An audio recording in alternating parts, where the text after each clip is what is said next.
Cristiano, a gente tá numa época que a tecnologia está avançando muito. Sim. Algum tempo atrás, por exemplo, antes da pandemia, as mídias sociais, por exemplo, Facebook, Instagram, principalmente, não eram tão utilizados assim como foram posteriormente. Daí você fala assim, não, mano, sempre todo mundo tinha. Mas não, assim, e-commerces foram criados especificamente depois da pandemia, porque as pessoas não estavam mais conseguindo vender fisicamente. Então, muitas empresas cresceram na pandemia. E os criminosos se atentaram a isso. Então, eles estão aplicando golpes com relação a isso.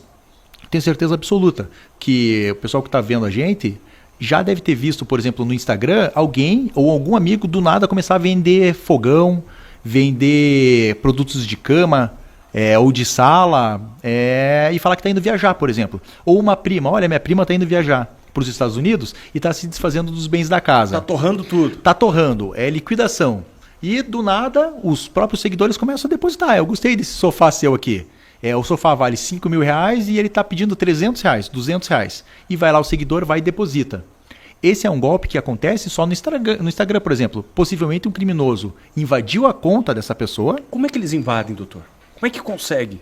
De várias formas. Esse é um golpe que acontece com invasão.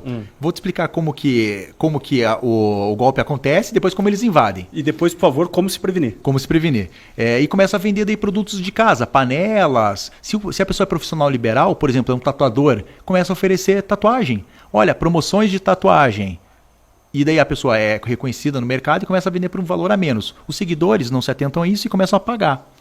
Esse golpe cresceu muito na pandemia, se utilizando do Instagram. Agora, como que os estelionatários fazem isso?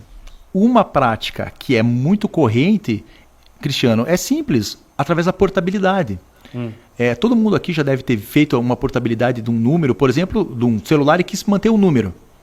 O que acontece? Você pode comprar um outro celular e fazer a transferência do chip para outro aparelho, por exemplo. É bem comum. Certo. Algumas operadoras permitem portabilidade por telefone confirmando dados. E aí a gente volta para aquela situação que os dados aí são vazados e os criminosos têm dados. Como uma situação dessa está na tua residência, por exemplo, de uma hora para outra você perde o acesso ao teu celular. Você não consegue mais ter acesso ao teu celular. O que o criminoso fez? Ele ligou na tua operadora, se fez passar por você, conseguiu fazer a portabilidade do teu número para outro chip. Quando o criminoso faz isso, é como se você tivesse feito a portabilidade para um outro número. Ele tem o teu celular. Ou seja, ele vai ter acesso ao teu Instagram, teu Facebook, teu WhatsApp, e em alguns casos, contas bancárias, e começa a aplicar golpes. Esse é o método mais simples para conseguir fazer isso, essa invasão no Instagram, por exemplo. Existem outras técnicas também. Existem técnicas de phishing, ou seja, você vai clicar num link e ele vai ter acesso ao teu Instagram, por exemplo. É possível também, por isso que você tem que tomar cuidado com o que você compartilha, com o que você clica.